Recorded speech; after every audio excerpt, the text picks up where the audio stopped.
E partimos agora para a análise aos temas que fazem a atualidade no dia de hoje, com a presença de Emanuel dos Santos. Emanuel, muito obrigada por estar aqui na edição das 12. Gostava de começar já com Muito estas obrigado declarações. e bom dia. Muito bom dia. Gostava de começar já com estas declarações do Presidente da Comissão Europeia. Efetivamente, não é a primeira vez que um alto responsável de uma das instituições da Troika vem fazer aqui um meia-culpa. Que significado têm estas declarações neste momento? Tem bastante significado, principalmente para os governos que estão numa posição radical a apoiar as intervenções alemãs nesta matéria. E entre esses governos conta-se o nosso, que mantém exatamente o mesmo discurso, como se nada tivesse se passado na Europa, e principalmente depois da crise internacional de 2008, e agora esta decisão democrática do povo grego de ter eleito um governo que tem um programa que critica duramente a Troika e recusa, naturalmente, o programa da austeridade. Mas estas declarações, como disse bem, não são inéditas. Eu recordo apenas as declarações de um homólogo, ou seja, de um comissário da União Europeia, nomeadamente o Sr. Romano Prodi, que, se estão recordados, precedeu o mandato do português Durão Barroso na Comissão Europeia. Portanto, ele iniciou o mandato em 1999. E este ex-comissário, numa entrevista ao Financial Times, criticou, não a Troika porque não existia nessa altura, ou melhor, ela estava a iniciar-se, acho que foi em 2010, mas criticou a política que está subjacente ao Pacto de Estabilidade e Crescimento, e toda a gente está recordado, as pessoas que acompanham estas matérias, que Romano Prodi apelidou de estúpido o Pacto de Estabilidade e Crescimento. E é curioso que o atual presidente, o Sr. Jean-Claude Juncker, diz que pode parecer estúpido. Utiliza exatamente a mesma palavra por o facto de criticar a Troika. Mas isto é uma evidência de que quando se introduz uma dimensão política nestas questões, se conclui rapidamente que a política económica que está a ser seguida no conjunto da União Europeia, mas principalmente a política que foi imposta, a política económica aos países sob resgate, é uma política que não conduz aos objetivos que foram traçados, ou seja, não permite que os países desenvolvam a sua economia e se capacitem para pagar a dívida que tenha com os seus, uma parte já com os seus parceiros europeus. Mas deixe-me dizer-lhe ainda sobre estas declarações. Até que ponto não acha que há aqui muito jogo político? Estas declarações acha que são verdadeiras? É aquilo que pensa efetivamente Jean-Claude Juncker? Ou, porque já vimos que Christine Lagarde dizer precisamente o mesmo, mas depois os técnicos do FMI que trabalham no terreno faziam exatamente o contrário que dizia a diretora da instituição. A Tânia está com muita perspicácia. Esse é o aspecto que eu iria também referir e que tem a ver com o facto de Jean-Claude Juncker pertencer à mesma área da Alemanha. Efetivamente, nós não podemos esquecer que o Luxemburgo é um país que sofre a influência germânica e desde a fundação, por assim dizer, desde a própria criação da comunidade do aço e do carvão, que deu origem, portanto, à chamada comunidade europeia. Portanto, o Jean-Claude Juncker, de qualquer das maneiras, façamos justiça, é um moderado, não obstante pertencer a essa área. E tem dado bastantes provas de que não é apenas um alto funcionário, como se diz agora, por ser Presidente da Comissão Europeia. Ele tem no seu currículo funções políticas no mais alto nível. Eu recordo-se que ele foi Primeiro-Ministro do Luxemburgo. E tem um percurso político que é interessante e, não obstante pertencer àquela área e também à área política da Alemanha, ele, contrariamente ao radicalismo, por exemplo, do Ministro das Finanças alemão, é uma pessoa que tenta temperar as posições e tenta a conciliação. Eu diria que o Jean-Claude Juncker é um conciliador nato. Ele vai procurar pontes. É difícil, é muito difícil nesta situação. A minha apreciação, enfim, política à parte, por assim dizer, é que a Grécia tem tido uma posição mais consensual, mais prudente, mais moderada nestas negociações de 2 semanas que a Alemanha. Quer dizer, quem tem estado a extremar, quem tem estado a mostrar um radicalismo de alguma maneira que toca o irracional é o Ministro das Finanças alemão. Porquê? Porque ele pura e simplesmente repete e com a mesma linguagem dura a crítica, precisamente o objeto de crítica que agora o Presidente da Comissão Europeia está a fazer relativamente à atuação da Troika. Ora, isto não permite efetivamente que as negociações avancem. Avancem no bom sentido. É claro que se continuarmos com esta posição da Alemanha, dificilmente se chegará, portanto, a um entendimento. Não obstante, a Grécia... Há quem diga exatamente o contrário. Há quem diga que é a Grécia que está a extremar a posição, que no início aceitava um financiamento ponte com algumas condições, até se negociar um novo acordo, Sim. E neste momento já não quer condições nenhumas. Aliás, o que está em cima da mesa é uma extensão do empréstimo, mas não uma extensão do programa. Aquilo que lhe pergunto, pergunta para muitas pessoas que efetivamente não concordam com este plano grego, nem concordam com aquilo que defende este governo, é até que ponto se pode pedir dinheiro sem dar nada em troca? Vamos lá ver. O problema da Grécia é um problema que nós temos escalpelizado aqui até aos seus limites, ou seja, a economia grega, como está, a Grécia, enquanto país e nação, não tem condições para pagar a sua dívida pública, a sua dívida aos parceiros europeus. Como Portugal, nas atuais circunstâncias, e é preciso repetir isto muitas vezes, com a atual situação de finanças públicas que tem, com o nível de saldo primário que tem nas suas finanças públicas, não tem condições para pagar a dívida de 130% do PIB. Ou seja, a dívida portuguesa, em termos técnicos, é insustentável das atuais circunstâncias do crescimento económico. Manuel, uma coisa é haver uma circunstância em que efetivamente se torna difícil e complicado pagar a dívida. Esse é um ponto. Outro ponto é rasgar um acordo, é pedir dinheiro aos credores e dizer, mas ainda assim eu não quero fazer nada daquilo que vocês me pedem. Há aqui ou não, de certa forma, um radicalismo por parte da Grécia que está a dificultar as negociações? Tânia, há aqui uma não é sobreposição, é por assim dizer, uma transposição de planos. É claro que o que diz no plano estritamente financeiro é verdade, mas nós temos que entrar aqui com a dimensão política da questão. E é a dimensão política que está em cima da mesa, é a dimensão política que foi objeto de autocrítica por parte do Presidente da Comissão Europeia. E qual é essa dimensão política? É que as nações devem ser tratadas com dignidade, porque o que está em causa são povos, não é? Não são os autores, os responsáveis pela situação crítica das finanças públicas e das finanças desses mesmos países, que os atores financeiros principais não, por assim dizer, não estão a sofrer as consequências da crise.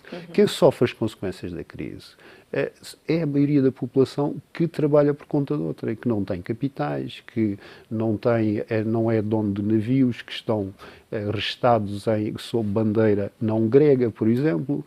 E, portanto, nós temos aqui um problema político, e por mais que nós queiramos dizer que a Grécia tem que honrar os seus compromissos, que Grécia é que tem que honrar os seus compromissos?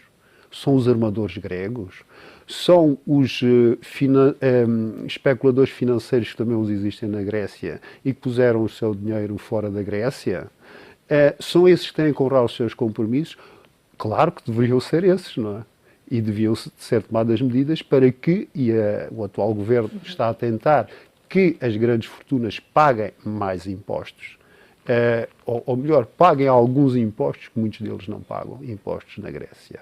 E, portanto, há aqui uma questão política de uma complexidade muito grande e que nós não podemos, por isso, simplesmente tratar a Grécia como se nada disto, como se a Grécia fosse um todo homogéneo. Mas não tivesse responsáveis financeiros, sem demagogias. Sem demagogias, e para tentar perceber um pouco até que ponto é que, efetivamente, o povo grego sofreu mais na pele as consequências da austeridade do que, por exemplo, o povo português ou mesmo o povo irlandês. Os portugueses também perderam poder de compra, os portugueses também viram todas as contas a aumentar, o IVA a aumentar, assim como para os restaurantes. Quer dizer, a austeridade não faltou aqui por este lado. Também, portanto, Sim, até que ponto é que não haverá, isto é a visão de muitos outros economistas também que têm vindo trazer algumas realidades mais desconhecidas na Grécia, até que ponto é que não é o povo grego e também este governo a não querer abdicar de algumas das regalias que conseguiu ao longo do tempo conquistá-las, também defensáveis aqui em Portugal, muitos dos funcionários públicos que gostariam de continuar a trabalhar 35 horas, que gostariam de ganhar um pouco mais na sua função, mas não é isso o ajustamento? Infelizmente, poderia parecer, mas estes 4 anos de austeridade já mostraram que Portugal também não conseguiu os seus objetivos com a política de austeridade. Portanto, o que me está a dizer é que a vontade política legitimamente expressa em eleições democráticas não tem valor perante as exigências dos credores financeiros. É isso, é a última análise que a Tânia me está a dizer. Ora, e sobre esta questão, nós temos que, enfim, dar um salto, por assim dizer, na análise. Ou seja, esquecer que é assim mesmo o montante das dívidas que há para pagar, esquecer os compromissos que os governos anteriores, que neste momento não são legítimos, porque o povo da Grécia votou exatamente que não queria aqueles compromissos. E foi um governo, em nome do povo grego, o governo anterior, que subscreveu aqueles compromissos. Ora, se a maioria do povo grego diz que aqueles compromissos não servem, o que é que nós devemos valorizar mais nestas negociações? É o compromisso que foi assumido por um governo que foi, por assim dizer, destituído pela vontade popular, ou valorizar mais, ainda que nós, por comparação com os sacrifícios que Portugal sofreu, mas eu gostava também de alguma maneira, introduzir aqui alguma graduação. É que não se compara o que a Grécia perdeu em termos de produto interno bruto, ou seja, de riqueza, com o que Portugal perdeu. A dimensão é esta. Portugal perdeu 7% do seu PIB. A Grécia perdeu 25%. Emanuel, deixe-me introduzir aqui um tema, é uma notícia de última hora, acaba de nos chegar. A Alemanha rejeita a proposta grega, esta proposta que foi entregue ao Eurogrupo, ainda um draft, e que vai ser amanhã discutida no Eurogrupo Extraordinário. Perante isto, o que é que consegue prever? Perante isso, o que eu consigo prever é que a negociação não deve acabar aqui e que, como temos dito nos programas anteriores, isto é uma maratona e que, se houver bom senso, a Alemanha acabará por ceder em cima da linha, no último momento. Eu julgo que não será amanhã, estas coisas não se resolvem tão depressa, não é? Apesar da Alemanha... Mas o facto de haver amanhã um Eurogrupo extraordinário é uma boa notícia? É uma má notícia? É uma necessidade e mostra que afinal isto não se resolve por teleconferência. E que os autores da política europeia, enfim, todos sentem a necessidade de avançar com este processo. Embora eu pense que nem o radicalismo alemão, nem o radicalismo grego, naturalmente, levaria a bom termo essas negociações. Mas, como eu disse há pouco, o que eu acho é que os gregos estão a ser mais moderados e estão a ter, eu diria, mais bom senso, apesar de ser um governo apelidado de extrema esquerda, do que a Alemanha. Eu, como analista independente, diria isso, não é? Porque eu que estou a ver, os gregos cederam bastantes pontos relativamente ao seu programa eleitoral, sobre as medidas que estava a dizer. Naturalmente, os gregos não vão querer, certamente, muitas das regalias que, por assim dizer, os funcionários públicos tinham antes da crise internacional. Mas também, como estamos a ver, não poderão aceitar um programa que não é o programa que foi sufragado nas eleições. Esse é que é o ponto principal. Gostava de olhar agora para a questão portuguesa. Como a percepção sobre Portugal mudou em apenas um mês? Tínhamos as instituições europeias a criticar de forma veemente Portugal, em como tinha baixado os braços relativamente às reformas estruturais. Hoje Portugal é olhado diante de todos os ministros das Finanças no Eurogrupo como o exemplo, o bom aluno, como aquele menino que conseguiu cumprir toda a austeridade até ao fim.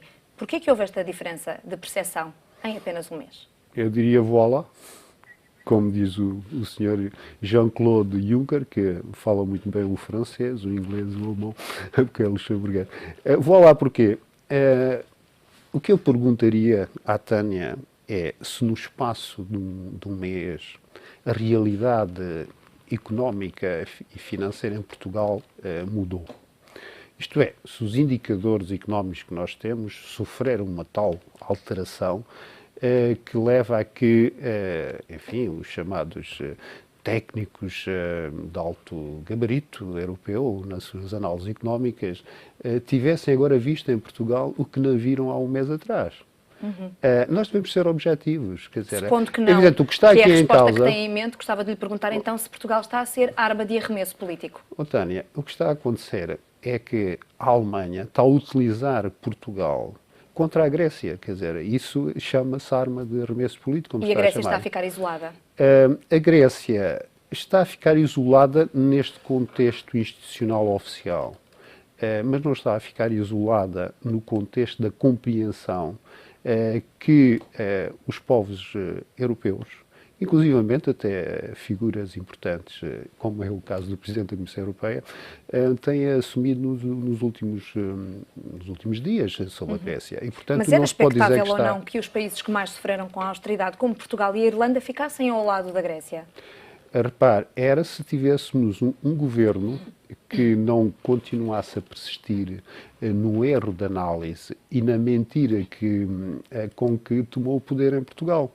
Eu devo dizer estas coisas com todas as palavras, não é?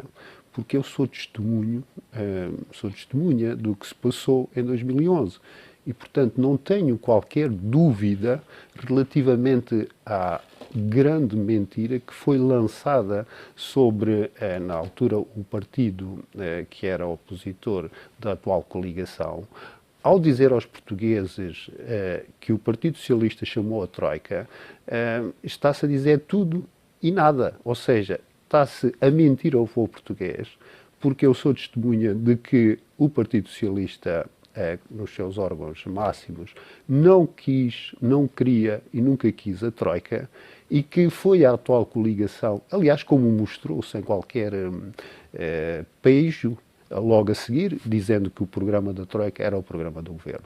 E, portanto, agora não vale a pena, depois da saída da Troika, reverter todo o discurso. Era uma questão de Portugal precisar de dinheiro. Portugal precisava de dinheiro e foi dito também aos portugueses que Portugal não tinha dinheiro.